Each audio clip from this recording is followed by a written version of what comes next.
People say that siblings are the beginning of otherness, but I don't want it to be that way. Maybe it's because I'm an only child, but I wish my husband and his siblings will always get along well. My name is Malia. I'm a 35-year-old housewife, busy with housework, childcare, and a part-time job.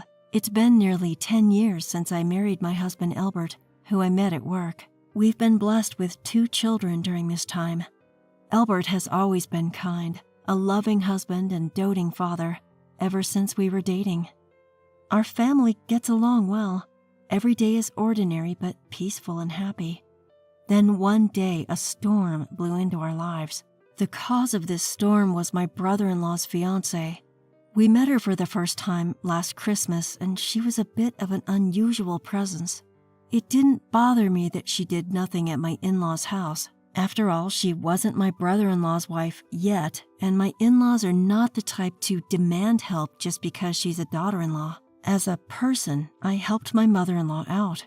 Albert naturally helped out as well. My father-in-law and brother-in-law entertained the children.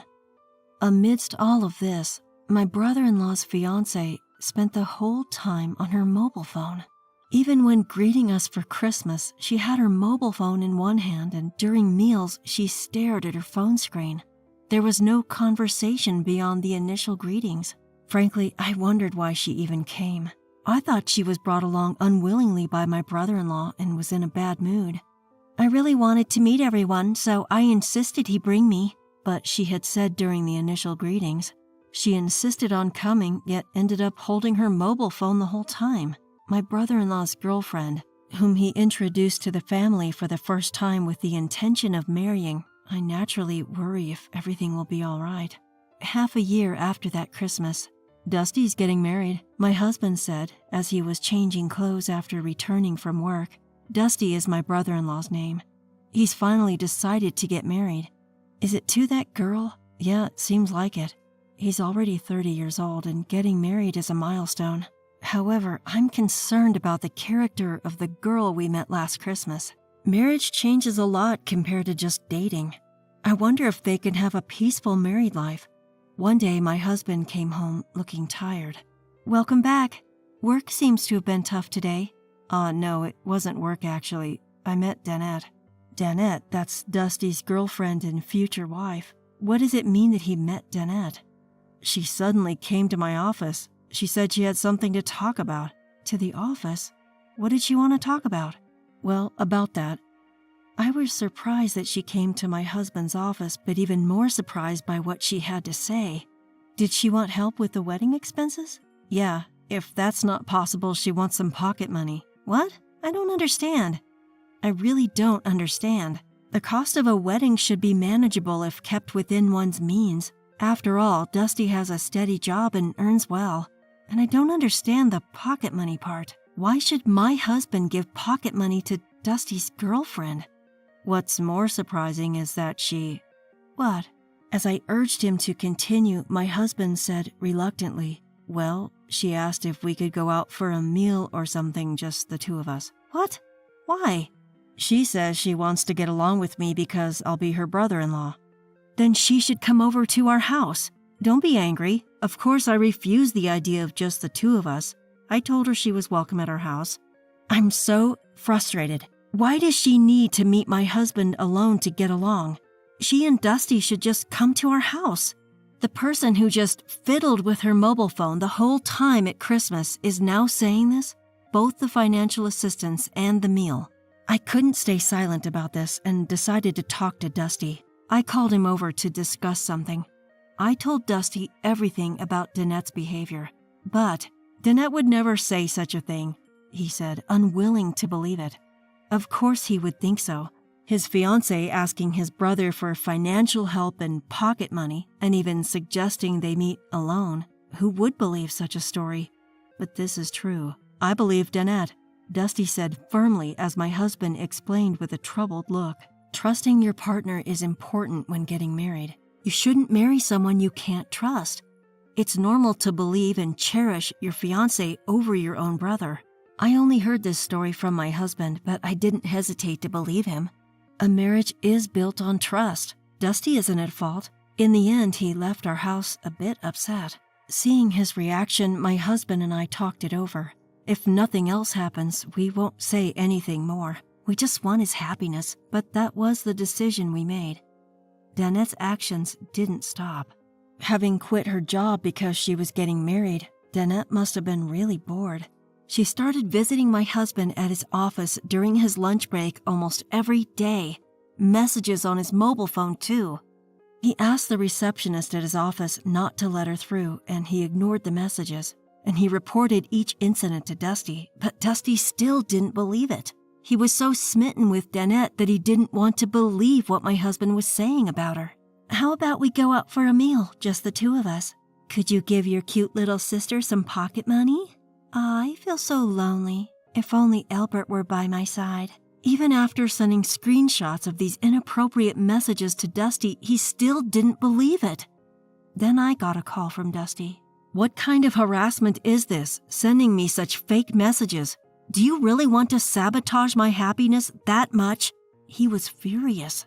My husband, at risk of being disliked by his own brother, was very depressed.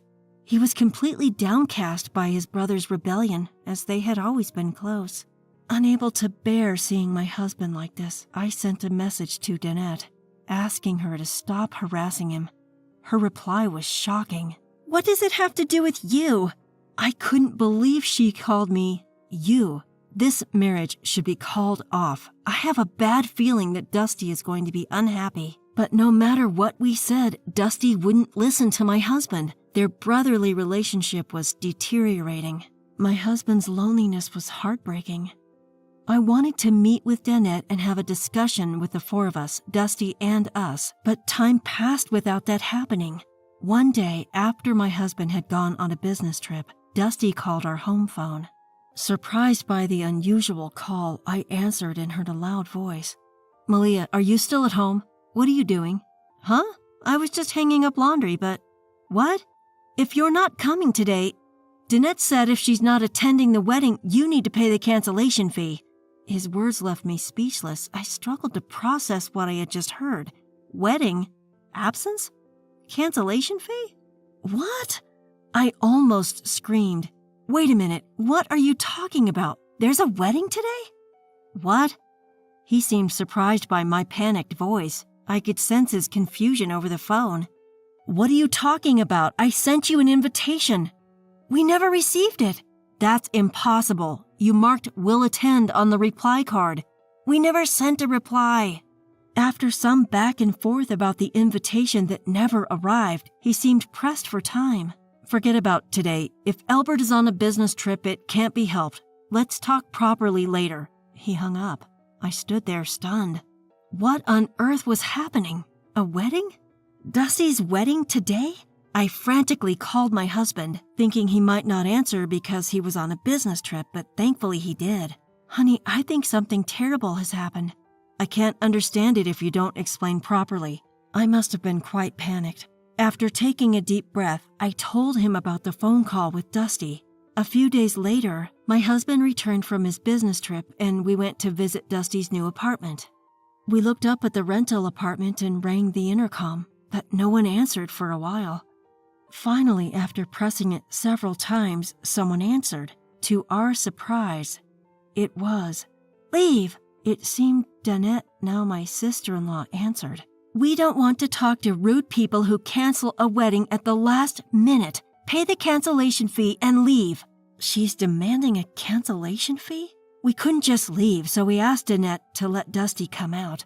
But she refused. Unable to hold back any longer, my husband called Dusty, who seemed to be in the bathroom, and hurried out. Finally, we were able to reach the door of Dusty's new home. Leave! But as soon as the door opened, Danette appeared again. Honestly, I'd had enough of her. Danette, I'm sorry we couldn't attend the wedding, but we need to talk. There's nothing to talk about. You're just going to make excuses, right? Don't think an apology will suffice after you embarrassed us at our wedding. We've brought the wedding gift we couldn't deliver. Please, come in. What a quick change of attitude.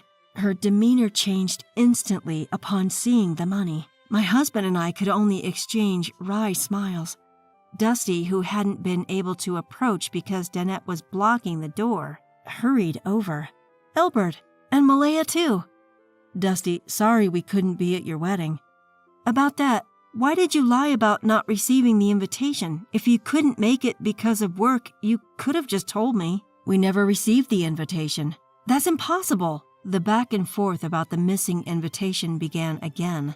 So we decided to look at the reply postcard. Here it is. This address, isn't it nearby? Oh, it is. My husband, Dusty, and I stared at the postcard. Indeed, the address seemed to be from a local post office, likely near our area. Our house is about a 20-minute drive from Dusty's apartment, and if it were in our neighborhood, it would have had a different post office address. Did you ask the local post office to handle this? Why would I do something so complicated? Dusty asked, puzzled, and my husband quickly replied, Right, but who would go through such trouble? By the way, who handled the invitations? Danette did. Dusty replied reluctantly to my question. I thought so. Danette had mainly handled the wedding preparations while Dusty worked.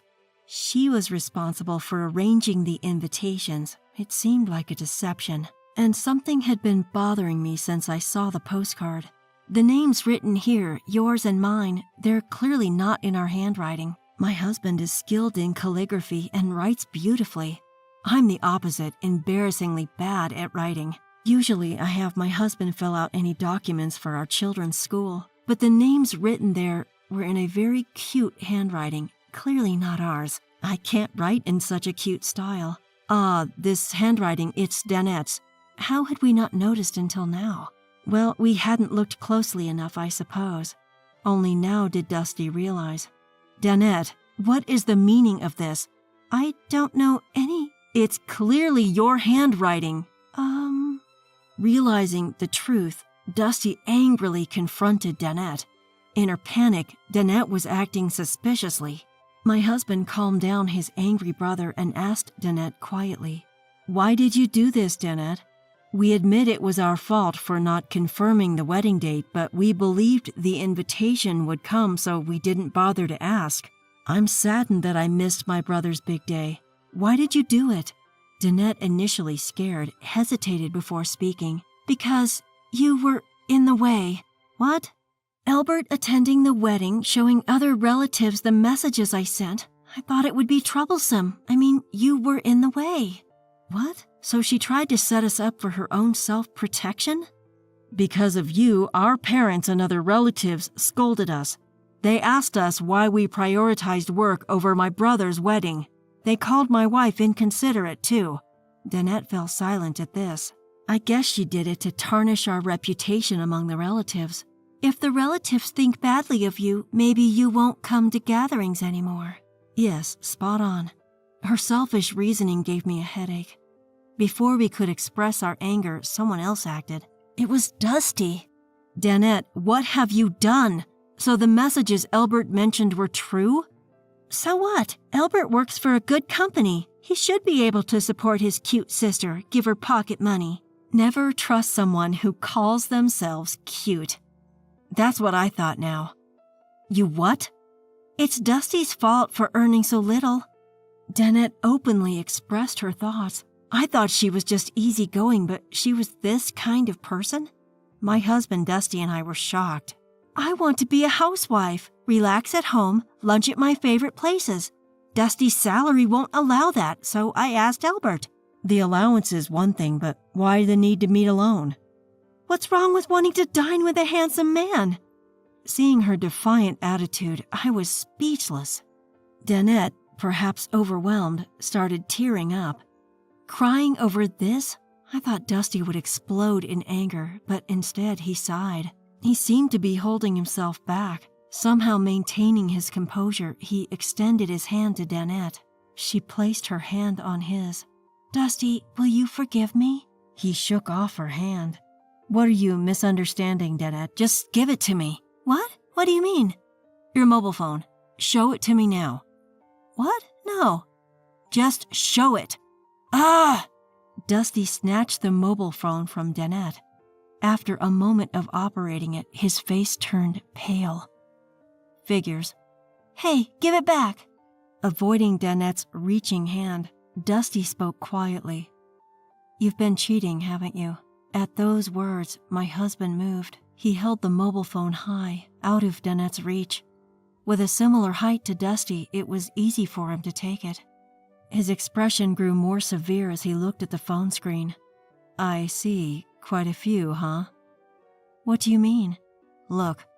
My husband showed me the phone screen. "That's a violation of privacy!" Danette shouted in anger, but Dusty held her back. "Wow, how many guys are there?" The screen revealed a chat application with several men listed. The content of the messages was quite explicit. "Had fun today. Let's do it again. I'm free tomorrow since my boyfriend is working. Today was intense. I need more stamina. Sneaking around is so exciting. Can't get enough with my boyfriend. How about a hotel tomorrow?"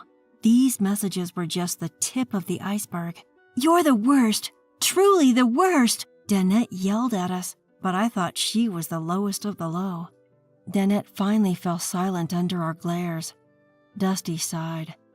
"Oh, never thought I'd be divorcing so soon after getting married." "What? Divorce?" Danette was the one who panicked at his words.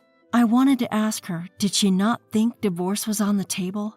Of course, I can't stay married to someone who cheats. "Wait, it was just for fun. You can see from the messages it was just play." "You think it's okay to be involved with other men if it's just play?" "I do. No, I don't. I won't do it anymore. I won't meet them again." Her slip of honesty made Dusty sigh again, who knows how many times that day. "I know a lawyer. I'll introduce you." "Thanks, Albert." "A lawyer?" My husband gently placed a hand on Dusty's shoulder. Dusty looked at my husband with a near tearful face. Danette screamed as if it was the end of the world. A sad ending for Dusty. "I absolutely don't want a divorce." For Danette, it must have seemed like the end of the world. She caused her own storm and ruined everything. Such a busy woman. Later, Dusty came to our house after a while. While smiling and playing with our delighted sons, "I've successfully divorced," he reported. His face looked refreshed. The numerous infidelities from before the marriage. Danette foolishly left messages and even photos in her phone, providing perfect evidence. The divorce ended with Dusty receiving compensation. Of course, Danette couldn't pay. Her parents deeply apologized and paid on her behalf. "What happened to Danette?" Dusty answered quietly. "She's working from morning till night to repay her parents. They said they'll keep a strict eye on her so she won't escape." Dusty's face turned complex hearing about his almost in-laws. "It seems Danette will lead a very constrained life from now on. She wanted an easy life as a housewife, but that seems unlikely now. And don't underestimate housewives. I can't imagine someone with such misconceptions managing to work properly. She's probably whining while working." "Well, it was tough, but it's good that you found out early. Think of it as a valuable life experience." "Yeah, I'll take my time, but eventually, I'll start looking for someone else, my true soulmate." "Ah, Dusty, you'll be fine. Keep it up." "Albert, I'm sorry for the trouble, and thank you." "Don't mention it. Protecting my little brother is natural." My husband and Dusty shared a laugh. I was worried when things got tense, but brothers being close is best after all. Watching them, "Mom, what's going on?" I smiled as my sons came over. I placed my hands on both of their heads. "You two, always stay close like your dad and uncle, okay?" They looked puzzled for a moment, but then started giggling. "Of course, I love Erwin, even when he's a restless sleeper. I love Shannon too, even though he's a crybaby." Watching them play together, I smiled warmly.